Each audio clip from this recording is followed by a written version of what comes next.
눈물을 흘리도록 이렇게 좋은 말씀 해주셔서 정말 감사드립니다. 저는 이곳에서 초등학교, 고등학교, 대학 시절을 다녀왔었기 때문에 여러분들에게 많은 것을 배우고 그 자리에 저를 가르쳐주셨던 선생님들 계시고 또 권사님들의 기도를 통해서 이 자리까지 서게 된 것이 하나님의 은혜인 줄 믿습니다. 하나님 크신 은혜가 우리 가운데 늘 충만하게 임할 줄 믿습니다. 여러 번 설교단에 올라서 설 때마다 어떨 때는 떨리는 마음이 있고요. 어쩔 때는 또 좀 사람들 앞에 선다는 것이 좀 두려운 마음이 설 때도 있지만 오늘같이 떨리는 마음은 좀 없는 것 같습니다. 오늘같이 여러분 앞에 선다는 마음이 정말 이 시간 하나님 말씀을 통해서 우리가 하나님의 귀한 음성을 듣는 시간이 되길 간절히 바랍니다. 오늘 읽는 말씀 우리 요한복음 6장 1절에서 11절 말씀 우리 함께 읽어보았습니다. 바로 무엇입니까? 예수님께서 행하신 첫 번째 사역, 예수님께서 행하신 첫 번째 기적, 가나안 혼인잔치의 그 표적, 그것이 오늘 말씀의 본문의 요점인 것이죠. 하지만 오늘은 예수님께서 물론 포도주를 만드신 그 표적의 목적을 맞추는 것이 아니라 예수님께서 그 표적을 일으킬 수 있도록, 예수님께서 그 첫 번째 사역을 일으킬 수 있도록 준비되어지는 상황에 오늘 말씀에 초점을 한번 맞춰보도록 하겠습니다. 오늘 본문 1절과 2절을 보면 예수님의 어머니와 예수님의 그리고 제자들이 모두 혼인잔치 자리에 있는 모습이 나오게 됩니다. 그런데 자세히 살펴보면 예수님의 어머니는 그곳에 이미 계셨던 상황이고, 그리고 예수님과 제자들은 그 가나안 혼인잔치에 손님으로 청함을 받은 상황에 있는 것을 알 수 있습니다. 예수님의 어머니도 청함을 받은 것이 아니라, 예수님의 어머니는 청함을 받은 것이 아니라 거기 이미 계셨다라고 표현된 것을 보면 예수님의 어머니는 그 혼인잔치 가운데 아니면 그 혼인잔치에 어떤 중요한 일을 맡고 있을 거라라는 것을 생각해 볼 수 있을 것입니다. 자, 이렇게 예수님의 어머니는 그 혼인잔치 가운데 며칠 전부터 수고를 하는 것이죠. 우리도 큰일을 치르면 그렇지 않습니까? 내 가족 일이 아니더라도, 굳이 내 친척 일이 아니더라도 우리 교우 안에서 또 하나의 또 이웃사촌 간에서 또 큰일을 치를 때 어떻게 됩니까? 두 손 두 발 걷고 마치 내 일처럼 도와주는 것처럼 예수님의 어머니도 마치 이와 같이 그 하나 혼인잔치 가운데 귀한 일을, 또 수고의 일을 담당하셨을 것입니다. 자, 반면에 예수님과 제자들은 어떻습니까? 청함을 받은 사람들입니다. 이를 도구로 온 것이 아니라 그 잔치 가운데 그 잔치를 축하해주기 위해 오셨다라는 것을 알 수 있겠습니다. 자, 그런데 이제 문제가 시작됩니다. 예수님께서 이제 그 가나안 혼인잔치에 청함을 받고 그 잔치가 한참 진행되고 있는 사이에 이제 그 잔치 가운데 이제 문제가 발생하게 됩니다. 문제가 무슨 일이 발생됩니까? 무엇입니까? 가장 중요한, 그 잔치 가운데 가장 중요한 포도주가 이제 바닥이 났다는 거죠. 포도주가 이제 바닥이 난 것은 잔치를 준비하는 그 혼주의 입장에서는 아주 큰 결례이자 실수가 될 수 있는 것이죠. 그냥 마치 우리나라에 비교한다면 잔치집에 이제 밥그릇이 모자라요. 500명 오실 걸 예상하고, 자, 500인분의 밥을 준비했는데 500명 이상, 700명, 800명이 오셨다라는 상황이 마치 지금과 같은 상황인 것이죠. 이처럼 잔치집의 중요한 포도주가 떨어지게 되자 이제 혼주와 많은 사람들이 이제 경험을 하게 되는 것입니다. 이 사람들이 경험 없이 많은 것을 움직이게 됩니다. 자, 그러한 상황 속에서 예수님의 어머니, 손님으로 초대받지 않은 그 혼인잔치 가운데 수고를 봉사하시는 예수님의 어머니가 바로 예수님께 이렇게 이야기합니다. 뭐라고 합니까? 4절 말씀으로 기록되어 있습니다. 자, 3절 말씀 드리겠습니다. 포도주가 떨어진다. 예수의 어머니가 예수에게 이르되 저들에게 포도주가 없다 하니. 라고 기록되어 있는 것을 볼 수 있게 됩니다. 예수님의 어머니께서 예수님에게 지금 상황이 정말 포도주가 떨어져 있는 상황을 말씀하고 있는 것이죠. 왜 그렇게 예수님께 말씀했을까요? 오늘 본문의 11절 말씀 보면 이렇게 기록됩니다. 예수께서 이 첫 표적을, 몇 번째 표적이요? 첫 번째 표적인 것이죠. 아직 예수님께서 아무런 표적을 하지 않은, 아무런 이적을 나타내지 않은, 아무런 표적을 나타내지 않은 그 첫 표적이 물로 포도주를 바꾸는 표적이었습니다. 그렇다면 무엇입니까? 지금은 아직 표적이 일어나지 않은 상황, 아무런 이적을 행하지 않은 상황 속에서 예수님의 어머니가 예수님께 물로 예수님의 어머니께서 포도주가 없다는 그 사실을 알려드렸다는 것이죠. 왜 그랬을까요? 예수님께서는 그때 당시 아무런 이적을 행하지도 않았을 것이고, 또 그냥 예수님의 어머니께서 그냥 한번 예수님께 하소연한 것도 아닌데 말입니다. 자, 더군다나 4절 말씀에 이렇게 기록되어 있습니다. 예수님께서 이르시되 여자여 나와 무슨 상관이 있나이까 내 때가 아직 이르지 아니하였나이다 라고 말하고 있습니다. 혼인잔치에 손님으로 초대받은 예수님께서는 나와 아무런 상관이 없다라고 말씀하고 있습니다. 그저 손님으로 초대받은 예수님은 나와 아무런 상관이 없다. 어찌 보면 맞는 말입니다. 손님이 밥이 떨어졌다고, 술이 떨어졌다고, 손님이 상에 반찬이 떨어졌다고 분주하지 않습니다. 손님이 그것을 위해 걱정하지 않습니다. 사실 예수님께서 걱정할 일은 전혀 아닌 것입니다. 어찌 보면 아무 상관없는 일이 맞을지도 모릅니다. 그리고 아직 예수님께서는 그런 물로 포도주를 바꾸는 같은 신적인 권능을 아직 베풀 때가 안 되었다라고 말씀하는 것을 볼 수 있습니다.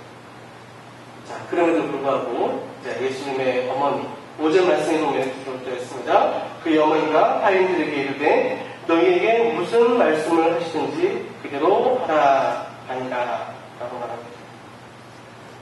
예수님의 대답, 그 부정적인 대답에서도 아랑곳하지 않고 예수님의 어머니는 하인들에게 이렇게 말합니다. 예수님께서 뭐라고 말씀하시는지 그대로 너희들은 그냥 순종하기만 하면 된다. 너희들이 예수님께서 어떤 일을 시키든 그대로 하면 된다라고 예수님의 어머니가 그 하인들에게 당부하는 것을 볼 수 있게 됩니다. 내가 무슨 상관입니까? 그런 기적을 보여줄 때가 아직 아닙니다. 라는 거절의 말씀을 듣고도 예수님의 어머니는 예수님께서 분명 어떻게 했든지 이 상황을 해결해 주실 거라는 믿음을 가지고 있었다라는 것입니다. 그렇습니다, 여러분. 우리에게도 이 예수님의 어머니와 같은 믿음이 우리 가운데 있어야 할 줄 믿습니다. 예수님께서는 많은 기적을 행하셨습니다. 오늘은 첫 번째 기적이지만 예수님께서는 이 이후로도 공생의 세상에 많은 기적들을 행하셨습니다. 많은 병든자들을 고치셨습니다. 많은 음모자들을 눈을 뜨게 하셨습니다. 안전뱅이를 일으키셨습니다. 죽은 자를 살리셨습니다. 이러한 것들이 어떻게 해서 가능했습니까? 어떻게 병이 낫게 되었습니까? 어떻게 살아났습니까? 그것은 바로 예수님께서 분명 말씀하십니다. 내 믿음이 너를 구원하였다라고 말하고 있습니다. 내 믿음이 너를 낫게 하였다라고 말하고 있습니다. 내 믿음을 내가 보았다라고 주님께서 말씀하는 것을 우리는 볼 수 있습니다. 하나님께서 하시는 일, 그 기적은 분명 하나님께서 일으키시는 겁니다. 분명 하나님께서 역사하시는 일이 맞습니다. 그러나 이 땅 위에 일어나는 기적은 바로 우리의 믿음을 통로로 하여 하나님께서 역사하실 줄 믿습니다. 물론 하나님께서 역사하십니다. 하나님께서 놀라운 일을 행하시고 또 하나님께서 병든 자를 고치십니다. 하나님께서 눈먼 자를 눈을 뜨게 하십니다. 하나님께서 우리 어려운 가운데 어려움을 이길 수 있도록 문제를 해결토록 해주십니다. 하지만 그 일들이 바로 우리의 믿음을 통하여 우리가 가지고 있는 믿음을 통하여 하나님께서 역사하신다는 것을 우리는 기억해야 됩니다. 그렇기 때문에 우리의 믿음이 바로 하나님을 하나님 되게 함을 우리는 알고 있어야 됩니다. 나의 믿음이, 또 우리의 믿음이 바로 하나님의 하나님됨을 나타내는 것입니다. 우리의 믿음이 없으면 하나님을 하나님 되게 나타나기 어려운 것입니다. 하나님 그 자체는 변함이 없으신 분입니다. 그러나 우리의 믿음이 없으면 우리가 하나님을 온전히 경험할 수 없습니다. 우리에게 믿음이 있어야 이 세상을 통치하시며 지금 이 순간에도 우리의 삶을 인도하시는 하나님을 올바르게 만날 수 있게 되는 것입니다. 야고보서의 말씀을 보면 믿음의 기도는 병든 자를 구원한다 하였습니다. 마가복음 11장에도 보면 믿고 구한 것은 받은 줄로 믿으라 라고 하였습니다. 단순히 기도한다고 병이 고쳐지는 것이 아니라 단순히 구한다고 해서 구해지는 것이 아닙니다. 믿음의 기도가 있어야 되는 것입니다. 믿음의 구함이 우리 가운데 있을 때, 믿음의 기도가 우리 가운데 있을 때 바로 하나님께서 역사하신다는 것입니다. 우리가 믿음으로 기도할 때에 저런 병든 자가 구원받는 것처럼, 우리가 믿고 구할 때 그것을 얻는 것처럼 우리가 믿고 기도하며 믿고 구할 때에 하나님께서 하나님됨을 나타내 보실 줄 믿습니다.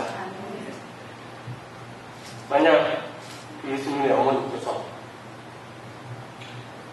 사절 말씀처럼 내 때가 아직 이르지 아니하였나이다, 나와 무슨 상관이 있나이까 라는 말씀을 듣고 그래 맞아, 지금 아직 때가 아니겠지, 그래 맞아, 지금은 그때가 아니야 라는 말을 듣고 역시 예수님도 안 되나 보다 라고 생각하며 뒤돌아서서 빨리 옆집에 가서 포도주를 빌리든지 어디 가서 구해온다 라고 마음을 먹었더라면, 어디 가서 빨리 포도주를 사와야겠다라고 생각을 했더라면 오늘 요한복음에 나오는 물이 포도주가 되는 기적은 일어나지 않았을 것입니다.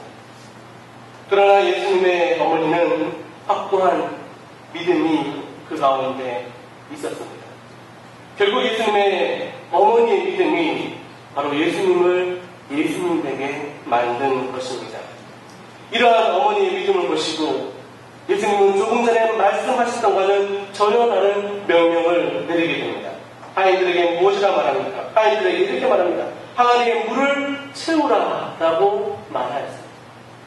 분명 나와 무슨 상관이 있나이까, 아직 때가 이르지 않았다 라고 하였지만 그 어머니의 믿음을 보시고 하인들에게 물을 채우라 라고 명령을 하신 것입니다. 이때 하인들은 어떻게 행동하게 됩니까? 그 말씀을 듣고 그 항아리에 물을, 그 항아리에 아기까지 채웠다라고 오늘 성경 말씀에 기록되어 있습니다. 밑도 끝도 없이 항아리에 물을 채우라는 명령을 들은 하인들, 도무지 이해할 수 없는 상황, 도무지 이해하기도 어려운 상황, 아무런 영문도 모른 채 엉뚱한 일을 하라는 것이었던 것입니다. 어찌 보면 그 하인들이 인간적인 눈으로 또 자기들의 경험으로 판단한다면 그 항아리를 그들은 잘 관리를 해야 했을 것입니다. 그 물을 채우는 것이 아니라 그 항아리를 잘 관리해서 그 손님들이 오는, 그 잔치에 오는 손님들의 정결 예식에 쓰일 수 있도록 항아리를 잘 관리를 해야 했을 줄 모릅니다. 예수님께 하신 명령에 어찌 보면 그 말을 듣지 않고 자기들의 본분에 따라서 그 항아리를 지키는 것에 열심을 다해야 될 줄 모릅니다. 하지만 그 하인들은 예수님의 명령에 아무런 대꾸도 없이, 아무런 조건도 없이 그대로 들은 바 순종하였던 것이죠. 더욱이 그 항아리에 물을 채우라 했을 때 그 항아리에 아기까지 가득 채우는 최선의 순종을 하는 모습을 볼 수 있게 됩니다. 결국 어떻게 됩니까? 예수님 어머니의 믿음과 또 그 하인들의 순종이 바로 오늘 물이 포도주가 되며 예수님이 예수님 되는 놀라운 기적이 일어나게 되는 것입니다. 바로 하나님의 진정한 모습, 하나님의 하나님된 모습이 바로 나타나게 되는 것을 우리는 볼 수 있게 됩니다. 이리하여 가나안의 혼인잔치는 참으로 아무런 탈 없이 아무런 일 없이 무사히 진행하게 되게 되었습니다. 우리의 삶도 마찬가지입니다. 우리의 삶 역시 하나님의 인도하심을 우리는 기대하면서 우리는 믿음으로 기도하고 날마다 순종할 때에 하나님의 놀라운 기적을 맛보며 살아갈 줄 믿습니다. 그저 하나님께서 일하시겠지라고 맡겨두는 것이 아니라 우리의 믿음의 기도와 우리의 최선의 순종이 있을 때 하나님의 놀라운 기적을 우리는 맛볼 줄 믿습니다. 이러한 믿음과 순종은 바로 하나님께서 일할 수 있는 하나님의 놀라운 기적이 나타날 수 있는 시간과 공간을 만들어 드리는 것입니다. 그리고 그것을 통해 하나님의 기적을 우리는 은혜로 맛볼 수 있게 되는 것입니다. 우리가 하나님을 하나님 되게 하는 것은 우리의 좁은 생각, 우리를 부담스럽게 하는 것, 모든 것을 내려놓고 바로 믿음으로 순종할 때 하나님을 하나님 되게 하는 것입니다. 나의 생각, 나의 경험들, 예수님 어머니처럼 한번 예수님께 말씀을 드려 돌아서서 후회하는 모습이 아니라 또 하인들처럼 자신들의 경험과 또 자신들의 판단의 모든 일을 이루어가는 것이 아니라 바로 하나님께서 하시는 예수님께서 명령하시는 그 말씀에 믿고 순종하였을 때에 바로 하나님의 놀라운 기적이 나타나게 된 것을 우리는 볼 수 있게 되는 것입니다. 물론 우리도 많은 부분에 실천적으로 하나님과 함께 동행해야 됩니다. 사도 바울을 보십시오. 많은 열정을 가지고 복음을 전하였을 때 그도 참으로 복음을 전하는데 앞장서는 그 사도 바울의 모습을 보면서 우리도 좀 마치 사도 바울처럼 팔을 걷어붙이고 주님의 일을 해야 할 때가 있습니다. 그러나 때로는 예수님의 어머니처럼 또 하인들처럼 흔들리지 않는 우리 마음 가운데 믿음과 순종을 지켜야 할 때도 있습니다. 사도 바울과 같이 두 다리 걷고 모든 일에 동참하며 사역해야 할 때도 있지만 모든 일을 내 생각과 내 모습과 내 경험을 내려놓고 오직 하나님께 그 일을 맡김으로써 하나님과 깊이 묵상하며 하나님과 깊은 교제 속에서 하나님의 놀라운 일을 경험할 때도 우리는 알게 됩니다. 하나님께서 일하실 시간도 마련하지 않고 또 하나님께서 일하실 공간도 마련하지 않고 자신의 모든 것을 내 마음대로 처리하려고 하는 그저 내 마음대로의 삶이 아니라 바로 하나님께서 일하실 시간과 공간을 맡김으로써 그저 우리는 믿음의 눈으로 기도하며 순종의 자세로서 주님의 말씀에 순종할 때에 하나님께서 하시는 놀라운 기적들을 우리는 경험하게 될 것입니다. 우리 앞에 놓여 있는 일들이 때로는 어려운 일들이 많이 있을 때가 있습니다. 때로는 우리 앞에 놓여 있는 일들이 마치 실타래에 꼬여있는 것처럼 꼬여있고 또 마치 지금 잔치집에 포도주가 떨어진 것 같이 우리 삶 가운데 부족함이 있을 때도 있습니다. 하지만 하나님께서 능력을 발휘할 수 있도록 하나님의 기적을 나타낼 수 있도록 우리는 믿음과 순종으로 주님께 모든 일을 맡겨보시기 바랍니다. 그러할 때에 분명 하나님께서 하나님 되심을 나타내실 것입니다. 시편 기절을 통해 하나님이 이렇게 말씀하십니다. 시편 46편 10절에 이렇게 기록됩니다. 너희는 가만히 있어 내가 하나님됨을 알지어다. 내가 열방과 세계 중에서 높임을 받으리라 하셨습니다. 하나님의 하나님됨을 경험하기 위해서는 무엇입니까? 먼저 너희는 가만히 있으라 라고 말씀하고 있습니다. 모든 문제를 하나님께서 해결하시는 데 있어서 하나님을 하나님에게 보여주기 위해서 먼저 기도하며 믿음으로 기도하며 순종의 길에 서라고 말씀하고 있는 것입니다. 그러할 때에 하나님됨을 우리가 알 수 있게 된다는 것입니다. 그래야 때 어떻게 됩니까? 그것을 통해 하나님께서는 열방과 세계 가운데 높임을 받으실 거라 말씀합니다. 먼저 우리가 기도할 때에, 먼저 우리가 믿음으로 기도할 때에, 또 먼저 우리가 순종할 때에, 우리 삶 가운데 하나님께서 하신 말씀에 순종할 때에 참으로 하나님께서 나타내시는 놀라운 기적, 또 그를 통해서 열방과 세계 가운데 높임을 받으시는 하나님을 우리가 만날 수 있게 될 것입니다. 우리는 부족합니다. 우리는 연약합니다. 작은 바람에도 우리는 쓰러질 때가 있습니다. 또한 작은 소리에도 우리는 넘어갈 때가 있습니다. 하지만 우리 어려움과 우리 힘든 상황 속에서 예수님의 어머님 같은 믿음을 가지시기 바랍니다. 작은 음성일지라도 하나님의 말씀에 믿음을 가지고 그 믿음대로 따르며 또 하인들과 같은 순종하는 마음으로 도무지 내가 생각해서는 이해할 수 없고 도무지 내가 생각해서는 도무지 내 생각으로는 이렇게 판단해야 되는데 도무지 내 생각으로는 이해할 수 없는 상황일지라도 하나님 말씀에 최선을 가지고 순종하시기 바랍니다. 그러할 때에 놀라우신 하나님의 은혜를 경험하실 줄 믿습니다. 믿음과 순종을 통하여 하나님 되게 하심을 우리는 경험할 줄 믿습니다. 매 순간의 삶을 통해서 매 순간 삶 속에 기적을 베푸시는 하나님이 참 우리 교회, 우리 송영중앙교회, 우리 모든 가족께서 또 모든 성도님들 가운데 늘 함께 하실 줄 믿습니다. 그럴 때에 온 열방 가운데 온 세계 가운데 높임을 받으시는 그 하나님을 온전함으로 기쁨 돌리는 우리의 모습이 되길 간절히 축원합니다.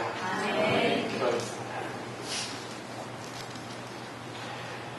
하나님 아버지 정말 감사합니다. 우리 삶 가운데 주님께서 함께해 주시고 우리 삶 가운데 주님께서 늘 보호하시며 인도하여 주신 것 감사를 드립니다.